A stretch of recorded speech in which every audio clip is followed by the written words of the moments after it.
Martin est attiré par Martin dans Demain nous appartient. La veille, Nordine a liké le profil de l'avocate à la place de son père. Ils sont censés se retrouver ce soir pour boire un verre. Cependant, Martin a zéro nouvelle de la belle avocate.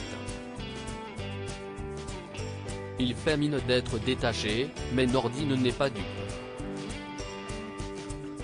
Par ailleurs, Raphaël fait de même avec Chloé. Cette dernière l'incite à aller au rendez-vous. Finalement, Raphaël se laisse tenter et accepte le rendez-vous. Le soir venu, il se retrouve au Spoon. Martin se laisse aller à quelques confidences.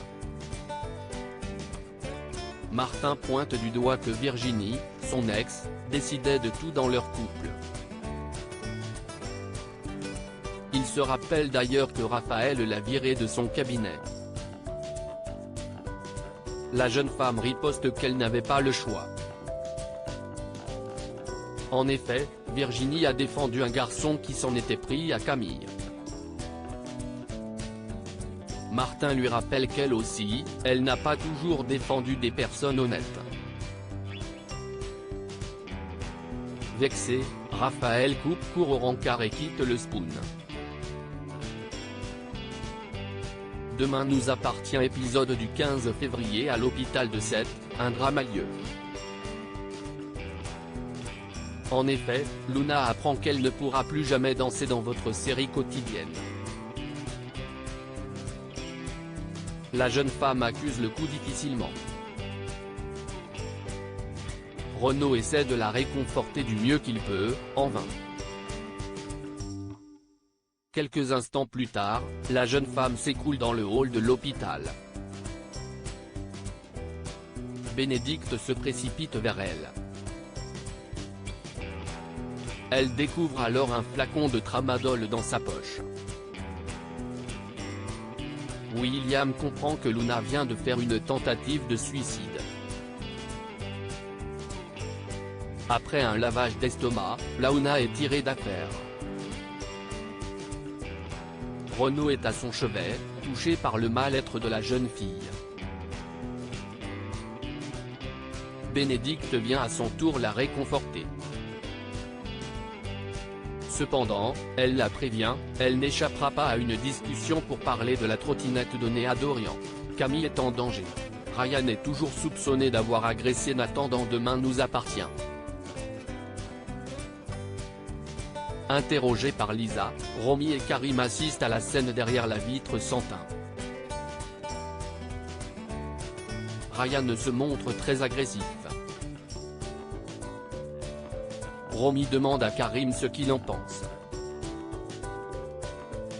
Pour lui, une personne innocente garde son calme.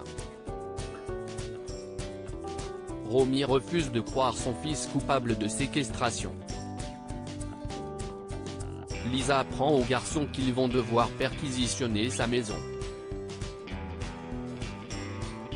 Ryan martèle qu'il n'a rien fait. Ryan finit par dire à Lisa qu'il était en compagnie de Jack le vendredi soir. Lisa lui demande de confirmer si sa dispute avec Nathan concernait son orientation sexuelle, mais Ryan se braque. Lisa se rend chez Jack pour confirmer l'alibi de Ryan. Ni une, ni deux, Jack décide de protéger son ami et ment à Lisa.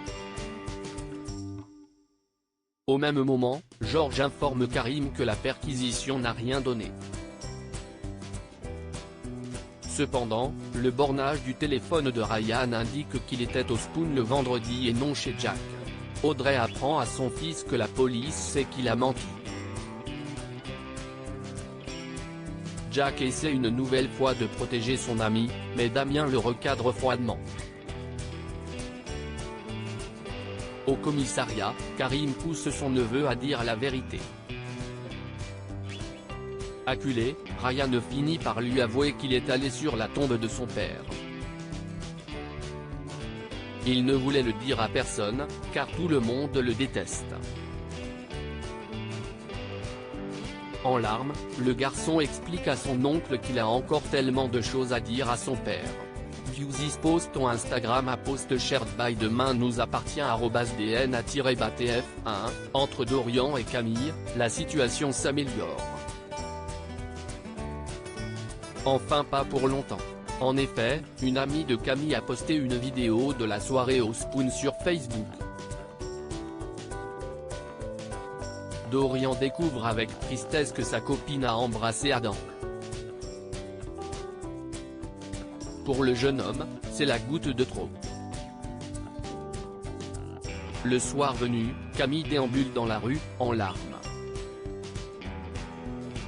Elle laisse un message vocal à Dorian en s'excusant pour son comportement.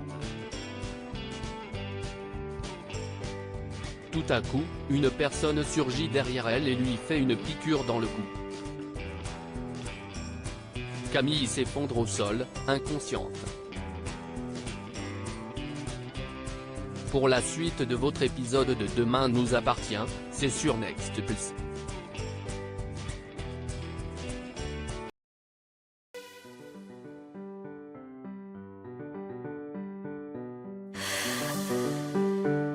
나